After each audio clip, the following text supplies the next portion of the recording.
வணக்கம் குழந்தைகளா, welcome to Vini stories. இப்போ நம்ம பார்க்க போகிறது ஒரு படகோட்டியின் கதை.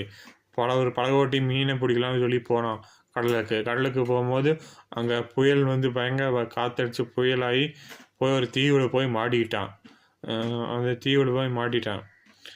அப்புறம் அங்கே போய் மாட்டிட்டு ஒரு ஒன்றுமே இல்லை அந்த இடத்துல. சரி, இருக்கிற பொருளை வச்சு ஒரு வீடு மாதிரி கட்டலாம் அப்படின்னு சொல்லி கட்டினேன். கடவுளே எப்படி மாட்டிட்டேன்னு என்ன பண்ணுறது எனக்கு தெரியலன்னு சொல்லிட்டு ஒரு வீடு மாதிரி கட்டினேன்.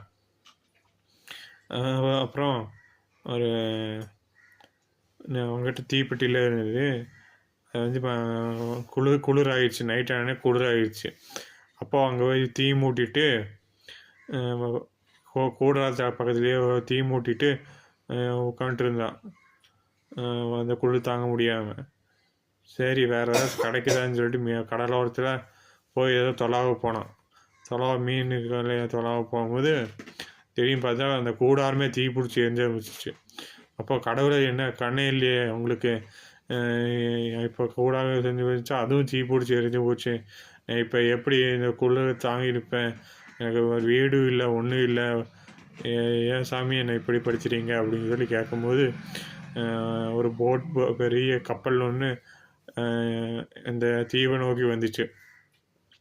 அப்போ இந்த பையன் இந்த ஆளுக்கு ஒன்றும் புரியல. என்ன நம்ம இது எப்படி நீங்கள் நான் இருக்க தெரிஞ்சுது?